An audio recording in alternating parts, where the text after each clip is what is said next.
After a shaky start in 2021, Wisconsin rattled off 7 straight victories to make a late-season push for the Big Ten championship, just to get upset by Minnesota. Will Wisconsin have a comeback year? That's next on Team Rivalry.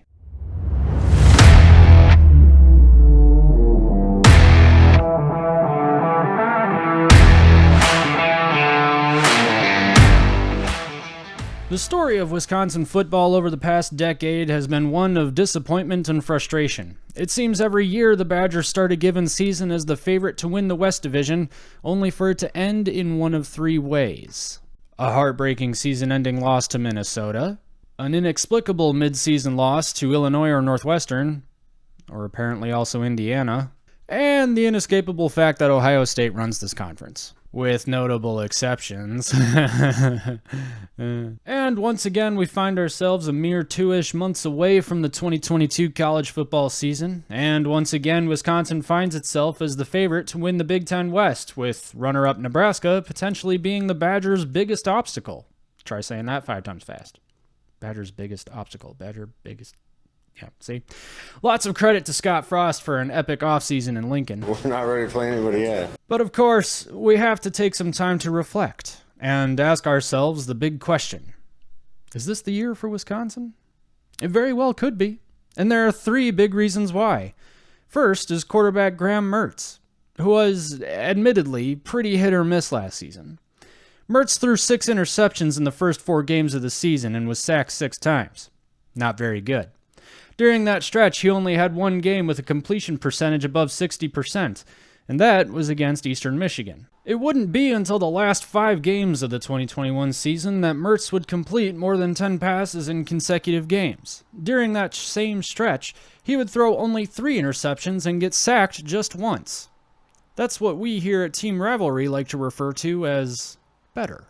Except one of those interceptions was against Minnesota, who scored 2 plays later and also won the game, thus keeping Wisconsin out of the Big Ten title game, so there's that.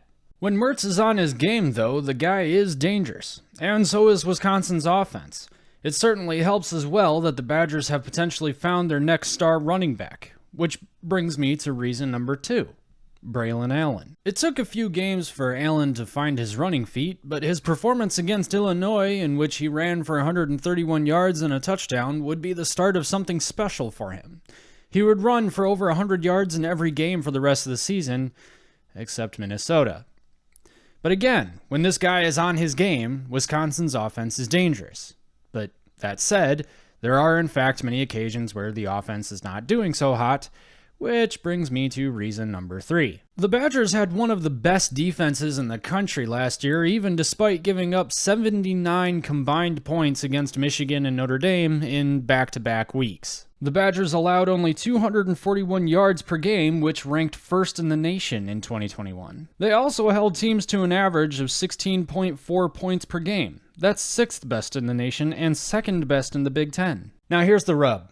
Wisconsin lost 8 starters from its historic defense. While that's certainly a blow, they do have a talented pool of younger players poised to do pretty great things this season. At least, I'm assuming they would be. It's kind of the point of being on the football team.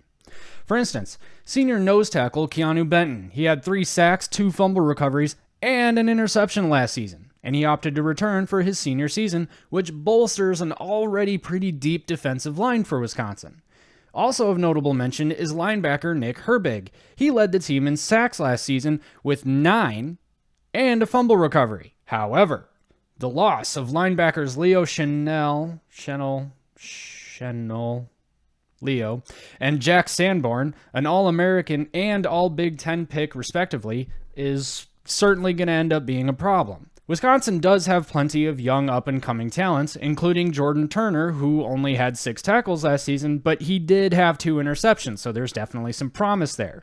Not to mention CJ Goetz? What is it with these names? He had 17 tackles and 2 sacks. Also some potential. Certainly Wisconsin's defense could be in worse shape coming into 2022, and I do expect them to be another pretty solid defense, maybe not as good as last year's. You still need a consistent offense either way, though, and that hasn't exactly been a strength of Wisconsin's in, a decade at this point. But that could change with the addition of Bobby Engram as the Badgers' new offensive coordinator. Engram spent 8 seasons with the Baltimore Ravens, and as a Michigan fan, I can say that assistant coaches from Baltimore have a way with completely turning around entire position groups. Thanks for watching. If you think Wisconsin's going to lose to Ohio State twice this year, then give this video a like, subscribe for more under-the-belt pot shots at entire fan bases, and we'll see you in the next video.